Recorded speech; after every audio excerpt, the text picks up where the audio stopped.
I got a new scenario for you. Imagine, and this is going to be primarily for women. Imagine you go to school. We're talking like some sort of grad school or college or some sort of independent program, correspondence course, something, anything. You got your mind set on getting that one job, that one career. All through your youth, you had time to think about what you wanted to do, what you liked. You're focused. You got that. You got support from your family, your friends, and maybe you don't have anybody that's supporting you. You just decided you're going to do it. Okay. Then you go out there and you study. You go through it. You learn everything you need to about doing that one job. Then finally, you get into doing that job. And you start working, and everybody likes you, and your bosses come up to you about, say, a year later and say, hey, we like the work you've been doing. You've been on point. You've been keeping up with it. You've been doing everything. We're going to promote you.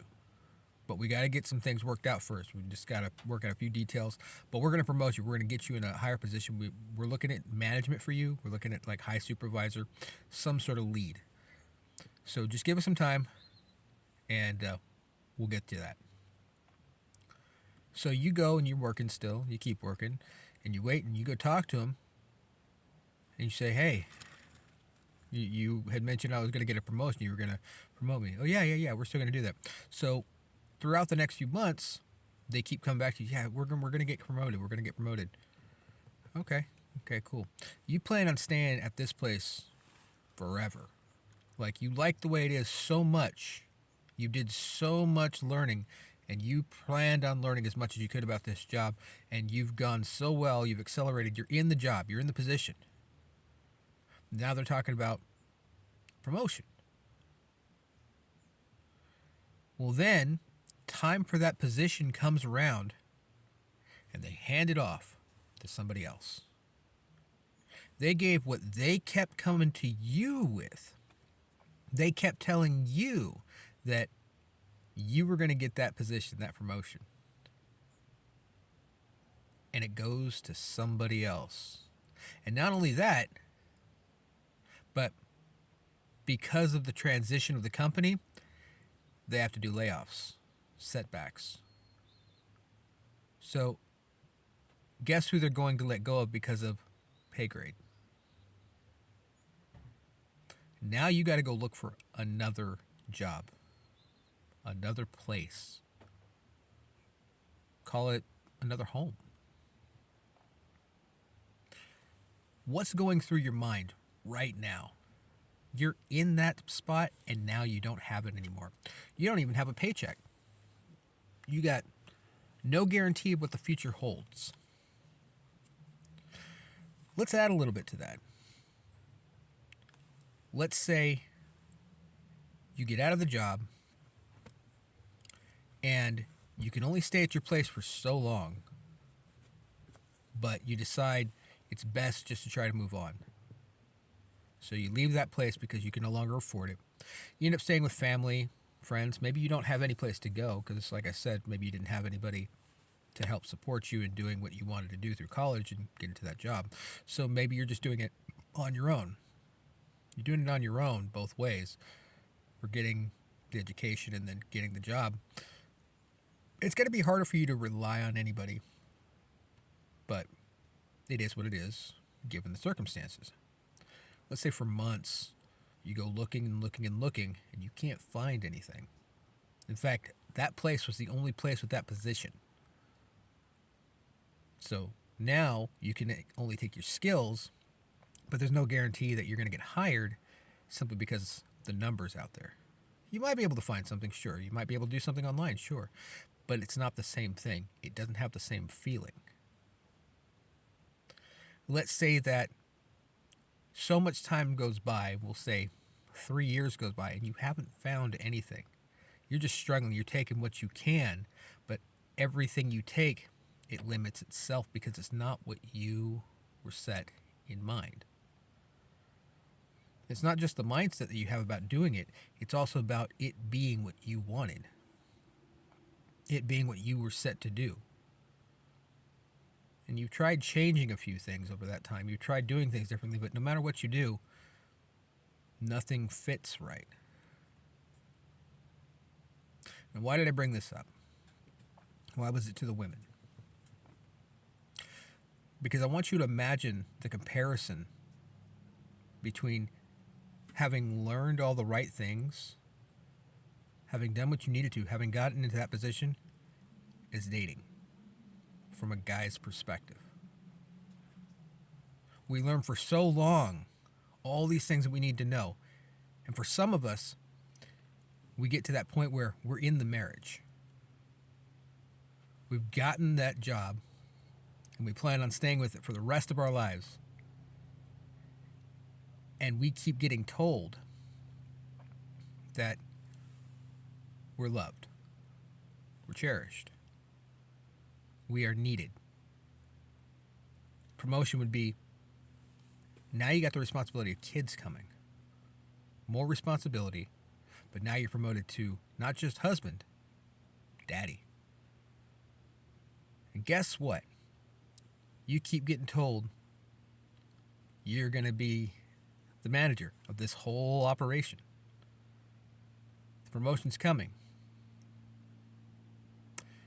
Then you find out she cheated. Then you find out she wasn't happy with how the business was running. So she found somebody else to take your position. And the firing part? Getting kicked out of your own home. So now you don't know what to do. You don't know where to go. You thought all the skills you had and all the things you were learning while on the job, because being a father, or a mother even, but in this case, the comparison of a father, you had to learn how to be a caring parent. And for a lot of men out here, a lot of us, we wanted the role. But we got denied by who took over as management because it was legally authorized. No matter the reason, now people have to start over. So what does that do? The extended timeline for it taking the 3 years that I said, that's 3 years gone by, not a goal met. Not you're in any place, not you're with anything that you're comfortable with.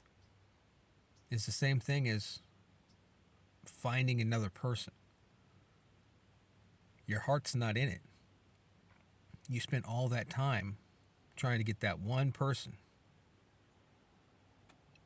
And then after having spent time which you were told was going to be for life, ended. Done. So both people have to walk away, no matter who wants to. Some of you women have been through that too. A lot of you. But it doesn't change the reality of the situation. In both situations, that career and the relationship, both of them had drawbacks that directly affected the person involved. There might be emotions on both sides, but having something done to you will always be, feel, seem, look different than the person doing it to them. If you've ever been hurt, you understand what I'm explaining. If you didn't know it before, hopefully I've given you a little bit more insight as to what that is. So, how can we fix that? How do we prevent it? How do we keep it from getting to that point? We have to understand the reason for dating. It wasn't always dating. It was courting.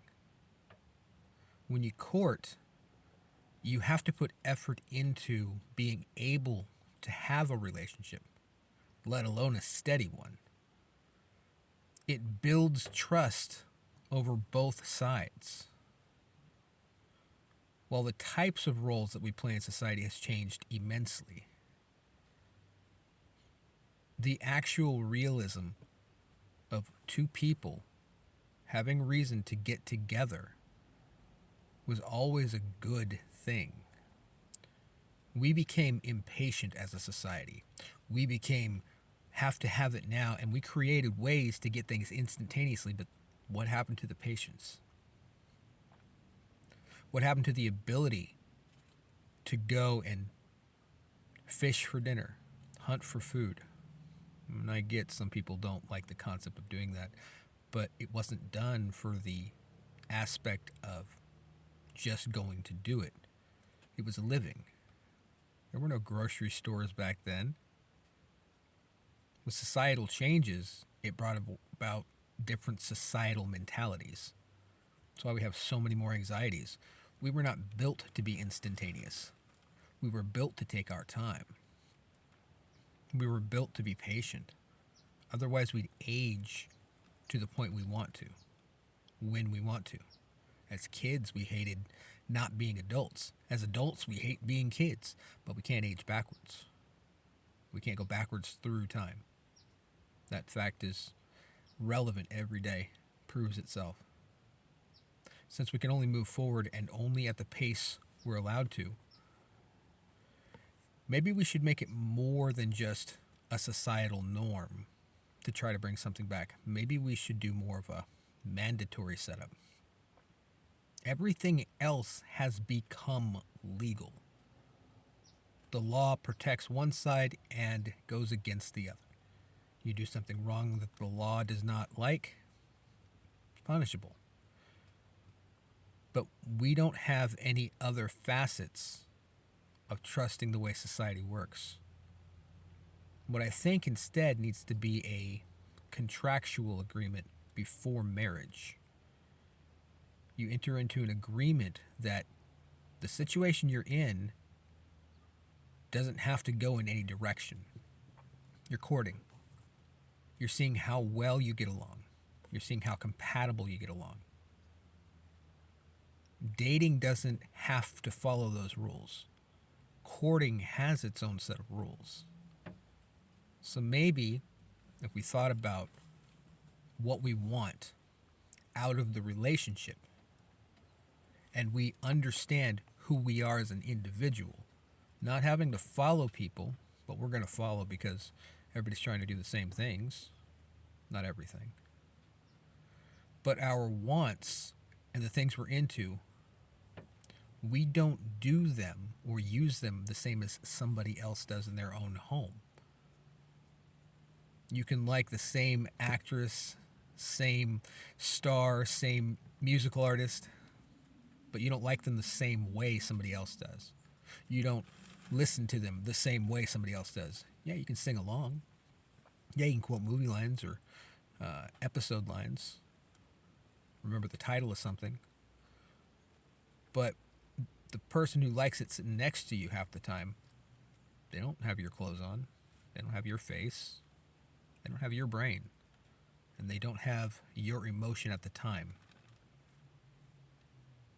While we can share emotions, we don't have the same emotions. We have our emotions.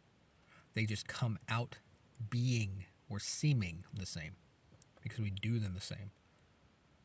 But again, another person has another person's voice, another person's eyes.